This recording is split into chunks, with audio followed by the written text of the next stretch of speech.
আজ ছিল জগদ্ধাত্রী পুজো। আমার শ্বশুরবাড়ির ঠাকুরঘরটা তোমাদের সাথে শেয়ার করলাম। এই যে উপরে ছোট্ট মানে ঠাকুরঘর, নিচে আগে ঠাকুরঘর ছিল, এখন শাশুড়ি মা উপরে থাকে বলে উপরে ঠাকুর সব নিয়ে গেছে। আর এই যে সবাই এসে গেছে, মা মামিরা সবাই, পাড়ার লোকেরা, আত্মীয় স্বজন, আমাদের ফ্ল্যাট থেকেও অনেকে এসছে, খাওয়া দাওয়া করছে। এই যে মামারা খাওয়া দাওয়া করছে, বন্ধু মারাও এসছে, রিকের কলেজের বন্ধুরাও এসছে। এই যে আমার নন্দরা সব বসে আছে, এখানে শাশুড়ি মা সব বসে আছে, পাড়ার সব বন্ধু বান্ধব সবাই বসে আছে, আত্মীয় স্বজন। আর এখানে তোমাদের দাদাভাই করছে হোম। এই যে হোম, দুই মামা, এই এক মামা আর এক মামার ছেলে বসেছে, মানে দুজনেই পুরোহিত। আর এখানে তোমাদের দাদাভাই কি করেছে, প্যান্টের মধ্যে ধুতিটা পরে নিয়েছে, সেটা নিয়ে সবাই হাসাহাসি করছে। মানে প্যান্টটা খুলে ধুতিটা পরারও টাইম নেই, যেহেতু ধুতি পরতে বলেছে প্যান্টের মধ্যেই ধুতিটা পরে নিয়েছে। আর এইখানে মামা শ্বশুর মানে বলছিল যে যে ধুতিটা পরে আয়, তাও বলছিল না এটা ঠিক আছে। তারপর এখানে তোমাদের দাদাভাই হোমে বসেছে, আর এখানে ননদের মেয়ে আমাকে বলছে, দাও মামি আমি ক্যামেরাটা করে দিচ্ছি। তাই আমাকে পাশে একটু দাঁড়িয়ে বলেছে, হাতে হাত, মানে কানের মধ্যে হাত দিয়ে, মানে করতে হয়। তোমাদের দাদাভাই এমন করে উঠছে। যাই হোক, আর এই যে এখন একটুখানি বসবো। এবার এদিকে আত্মীয় স্বজনরা চলে যাচ্ছে, খানিকজন থাকবে আর খানিকজন চলে যাবে, পাড়ার লোকেরাও সব খাওয়া দাওয়া করে চলে যাচ্ছে। আর এখানে তোমাদের দাদাভাই কথা বলছে আর হোমের সব কাজ করছে। এই যে আমি এসে পাশে দাঁড়িয়েছি।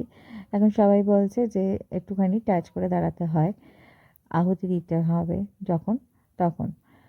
আর আমি দেখছি যে সবাই আসছে, আবার মানে কথা বলা হচ্ছে সবার সাথে। আর এখানে বর্ণনা বললো তোমাকে চেয়ার নিয়ে বসো, কিন্তু ওখানে জায়গাই ছিল না, যে মানে চেয়ার নিয়ে বসার মতো জায়গা নেই। সেই কারণে সবাইকে বলছে একটু দূরে দূরে বসো, যেহেতু আগুন আছে না, দূরে দূরে বসো, বাচ্চা কাচ্চারা আছে, সেহেতু বলছে সবাই দূরে দূরে বসো। আর দিনটা বেশ ভালোই কাটলো। ভোগের সব আলাদা আলাদা আয়োজন হয়েছিল।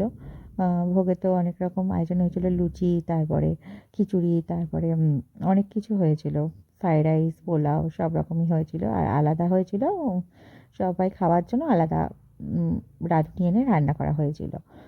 পোলাও, আলুর দম, মিষ্টি, পনির, সব রকমই হয়েছিল, পায়েস, চাটনি পাঁপড় তো আছেই, বেগুনি হয়েছিল। সেটা ওগুলো তো আমরা খাইনি, আমি একেবারে রাত্রিবেলা নারায়ণ পুজো হয়েছিল, তারপরে খাওয়া দাওয়া করেছিলাম। সেই খেতে খেতে 10টা সাড়ে 10টা। আর এই হয়, এরকমই হয় জগদ্ধাত্রী পুজো আমাদের বাড়িতে। ষষ্ঠী না, সপ্তমী অষ্টমী নবমী 3 দিন, মানে একদিনের পুজো 3 দিন হয়ে যায়, 3বার হয়ে যায়, 3 ধাপে হয়। তারপর রাত্রিবেলা আবার নারায়ণ পুজোর আয়োজন করা হয়, নারায়ণ পুজোটা হয়, তারপরে পুজো সমাপ্ত হয়, পরের দিন আবার দশমী হয়। এইভাবেই পুজোটা হয়। তোমাদের সাথে হোমটা পুরোটা একটু একটু করে শেয়ার করে দিলাম। কেমন লাগলো বলো। এখানেই ছোট ভিডিওটা শেষ করলাম, দেখা হচ্ছে আর একটা ভিডিওর সাথে।